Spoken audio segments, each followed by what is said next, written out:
Hello everyone, we are nearing the end of Chapter 1, Unit 1, which is about functions and mathematical models. So this lesson that we're going to talk about is about reflections, absolute values, and other transformations. Meaning, given a function, we are to get the reflection, which of course when you say reflection, there could be a dilation with respect to the x-axis, to the y-axis. There are movements, okay? There are patterns. Patterns or movements that are essential in describing how these functions behave with respect to their reflections. So let us begin with reflections across the x-axis and the y-axis. So our objective here is that given a certain function, we are going to transform it by reflection and by applying absolute value to the function or its argument. So in our first example, consider a pre-image function y, which is equal to f of x, and it is in figure 1-6a, which I'm going to show you later. Is, let's say this function is equal to f of x is equal to x squared plus or minus 8x plus 17. So this is our function, and our domain in this case is equal to x from 2 to 5. So the first requirement, our first problem, is to write an equation for the reflection of this pre-image function across the y-axis. Letter B requirement, write an equation for the reflection of this pre-image function across the x-axis.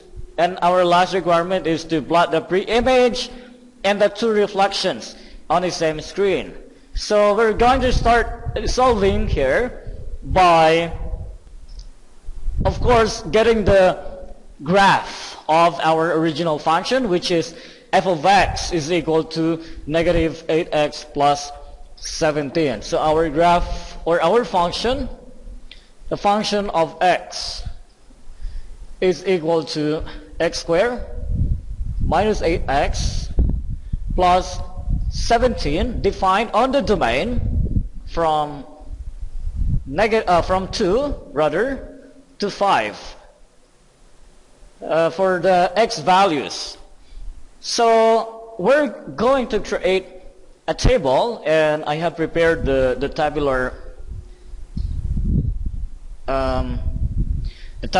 computation here. So let's move this. This is the tabular computation for the original function x squared minus 8x plus 17. So let us see first if we have a correct representation by solving them manually. So if our x is equal to 2, then that would be f of 2. And f of 2 is 2 squared minus 8 times 2 plus 17, giving us 4 minus 16 plus 17. That's giving us negative 16 plus 21. Just add 4 and 17 because they're both positive. So we will have positive 5 here. And you do the other computations by just manipulating the x values, substituting them to every x in the original function f of x. Just substitute all of the x values here to the original function, which is a quadratic function, and this will give you all the values of y given here. So the next example or the next method that we are to proceed to is to get the graph of that. And I have now presented, or I have readied the graphs. Let's move this one.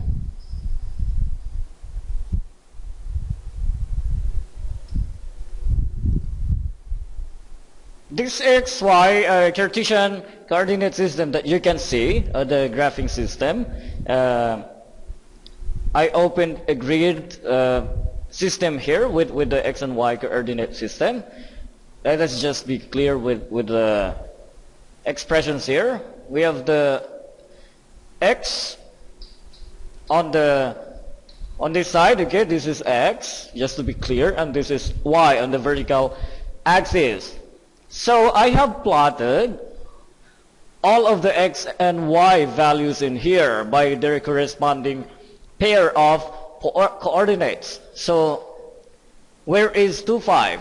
This is our 2, 5. And this 2, 5 is here, as you can see. Okay, this is our 2, 5.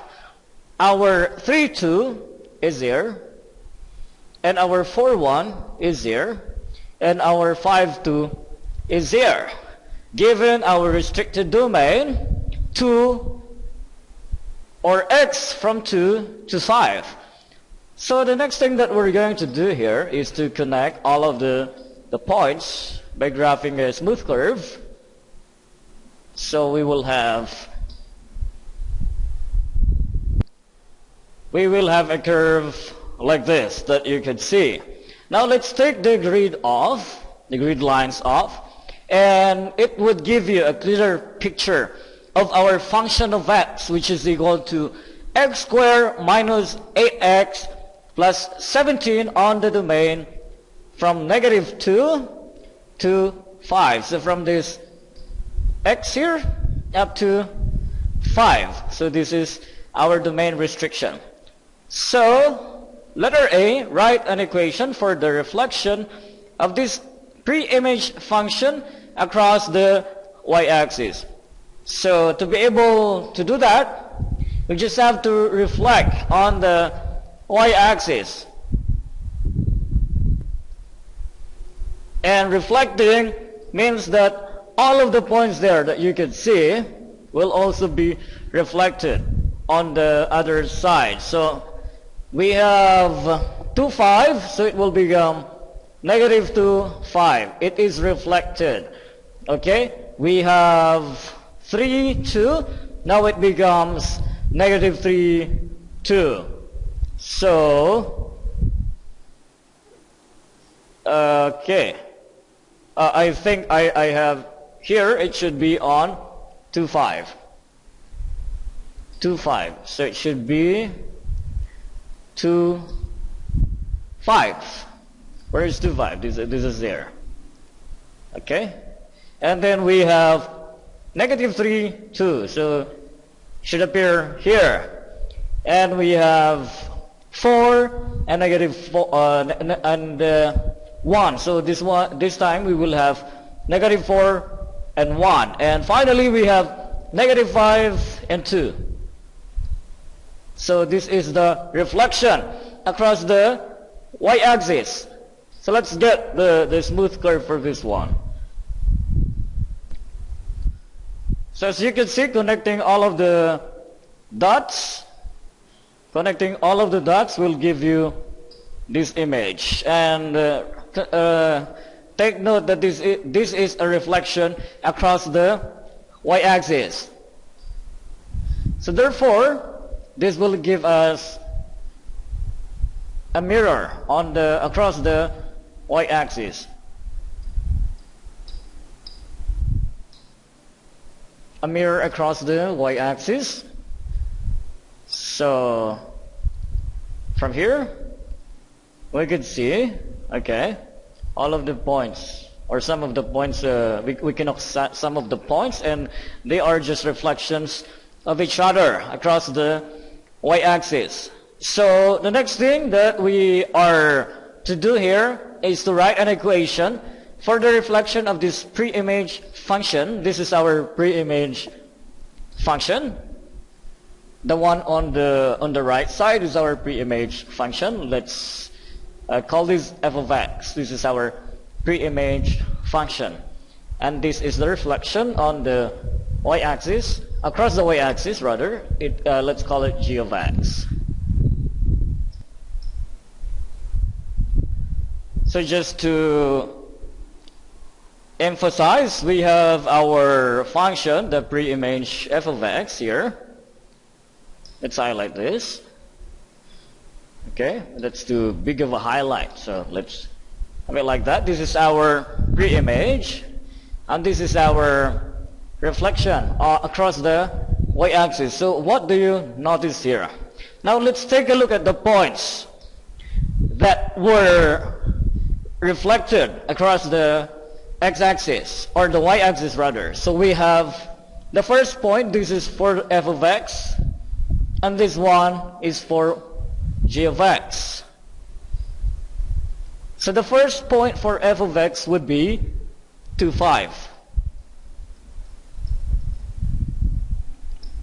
The second point would be 3, 2. Second point is 3, 2. So let us have 3, 2. My pen is not quite working. And then we have 4, 1. And then lastly we have 5, 2. 5, 2. Let's investigate our g of x then. The first point that you can see, and it's on top, on the the maximum part is the maximum part of our graph is, that's negative 2, 5. Okay, so negative 2, 5, and then we have negative 3, 2. So confirm this by observing the graph. We have negative 4, 1, and we have negative 5, 2. So we could see some of the changes that were made, or that occurred during this transformation, and we could identify that it occurred at the x coordinates of our f of x and g of x. So let's investigate by drawing a line, okay, for the changes or the transformations. So our 2 here for our x coordinate is 2 becomes negative 2, 3 becomes negative 3, our 4 becomes negative 4, and our 5 becomes negative 5. So as you can see, on the horizontal component of our graph, we have a change of multiplication, which means that it's a dilation by a factor of negative 1. So meaning it's a horizontal dilation because it happened in the x-axis, or on the x components of our coordinates. Okay, so horizontal dilation with, or by a factor of, rather, by a factor of negative 1. And how do we do the horizontal dilation? So our g of x then would be equal, since it's horizontal dilation, it would be, and it happened on the x-axis, or on the horizontal part, away from our y, meaning that it moved away from the y-axis, from this axis, from the vertical axis that you can see. Okay, it moved away from that by a factor of negative 1. Therefore our transformation would be a horizontal dilation by a factor of negative 1 on the x. So we will have an x dilation, and so our g of x now is equal to f of negative x, consisting of an x dilation. So that is the equation for the reflection of this pre-image f of x across the y-axis. It becomes g of x, which is a horizontal dilation by a factor of -1 on the y-axis. Okay, so let us have an equation. So let's do it further. Our g of x now is equal to our g of x is equal to f of -x. And what is our f of x? That is just x squared minus 8x plus 17. X squared minus 8x plus 17. So the domain of this one is 2, from 2 to 5 of our x values. So g of x is equal to f of -x would then become, let's just change or substitute -x to all of the x values in there. So we will have -x squared minus 8 times -x plus 17. So this would be our equation for the function g of x, which is a horizontal dilation of -1. So this would become positive 8x plus 17. This is the new equation for the reflection across the y-axis. How about the domain? Of course, our domain would also change. But remember that since this one, our reflection is still based on the domain of our original function, that means that our new domain should also lie for the dilation should also lie on the same domain. So we will have -x should be from 2 to 5 also. And we need a positive x in the middle. So this would have to be divided by -1 for all. So we divide all components by -1, and this will give us -2, which is greater than x, and x is greater than -5. This is positive 5. So this would then become -5. X is in between -5, but also including 5 and 2. So from -5 to 2, this is our new domain. Let's see if what we got, the domain that we got, confirms our graph on the reflection. Okay, so our g of x is this part. Now our domain would be from here, okay, from -2 and to -5, or technically from -5 to -2. So this confirms that our reflection and the domain are correct for the reflection. Okay, so we go to letter B. Write an equation for the reflection of this pre-image function across the y-axis.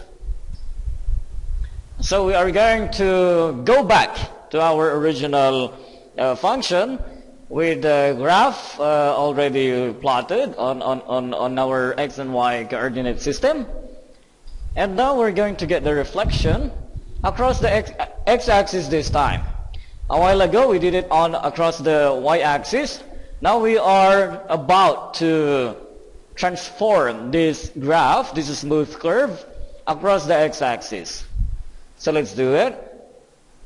We have What do we have here? We have our first point here from, what is this again? This is 5 and 2, so it will become, if you reflect it, it will be here. Okay, so it will be 5, negative 2. This is 4, 1, this would be 4 and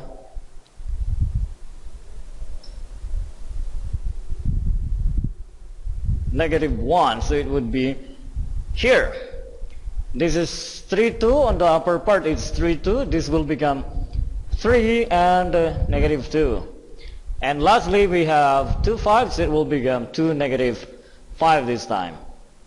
And again, we are to connect all of the points. So let's connect all of the points. I love to see it with a violet color. So let's try to do it. Just connect with a smooth curve. And let's put all of the dots again. So we have here, we have here, we have here, and we have here. We have 4 points. So let's take the grids off. So it's like that. There is a clearer picture of our f of x and some function, which is the reflection across the x-axis. If this is our f of x, then let's have this as h of x, for instance. So this is h of x. And again, we are to investigate what happened. So let's get the points. So for our f of x,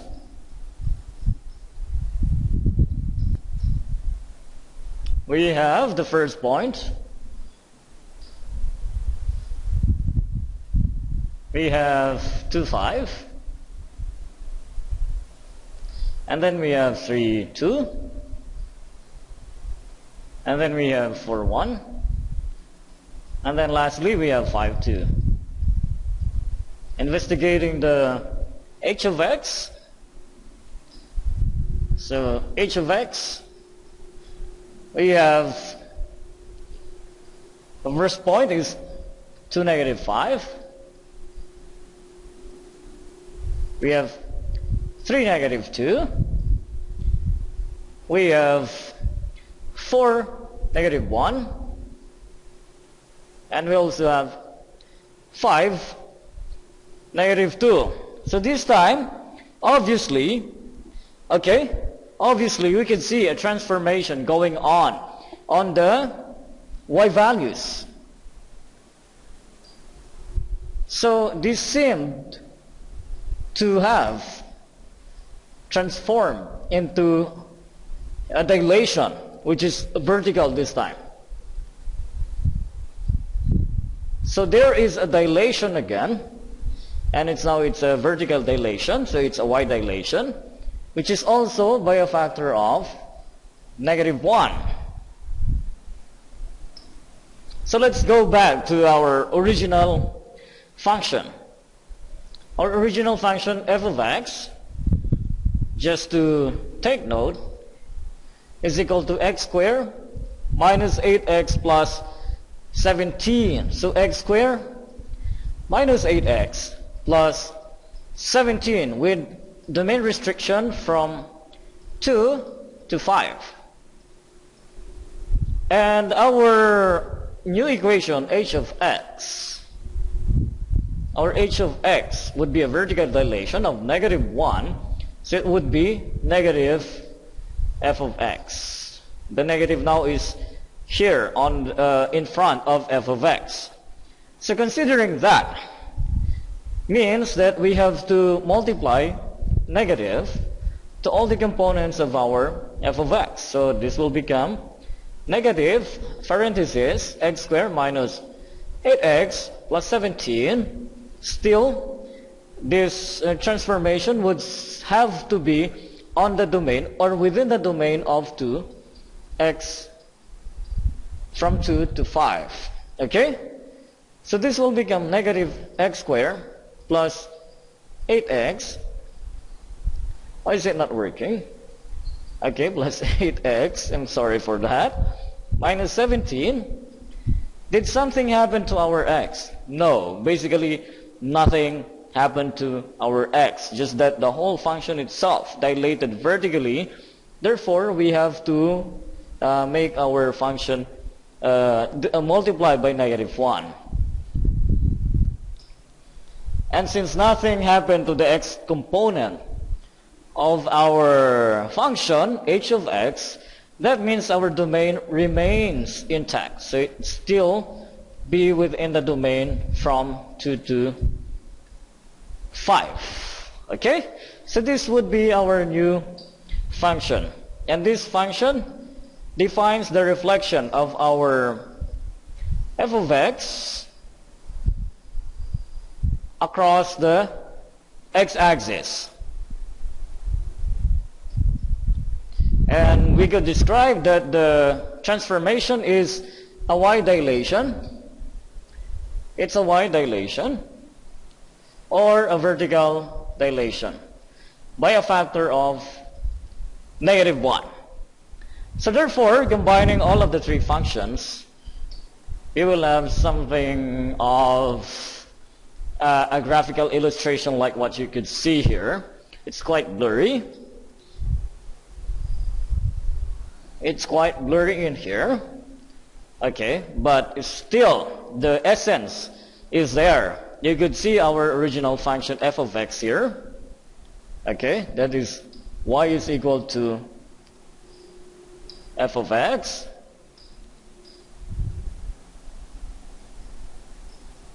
we have here the reflection across the x-axis. We have y is equal to negative f of x because it's a dilation on the y part or the y component, and it's or in other words, it's a vertical dilation. Now you can see here this function here is just a horizontal dilation. That's why it will be f of negative x. And we could see the domains. The domains for this one and this one have somewhat flipped. I mean, it changed. The domains now for our y, which is equal to f of negative x, is the negative counterpart of our domains for here. So this is from -5 to 2 to -2, sorry. While this one is from 2 to 5. And in here, the domain remains the same for the same with f of x. So there is a property that is observed here. And this property, when you say a property, it's true for all reflections across the coordinate axis of a certain function f. Okay? So whatever your function f is, the reflections across the coordinate axis, for example, across the x-axis, it would be a vertical dilation. Okay? And across the y-axis, it would be a horizontal dilation, which is a factor of -1. The same is true with vertical reflection, which is a factor of -1 also. So this is true, and this is a property of reflections across the coordinate axis.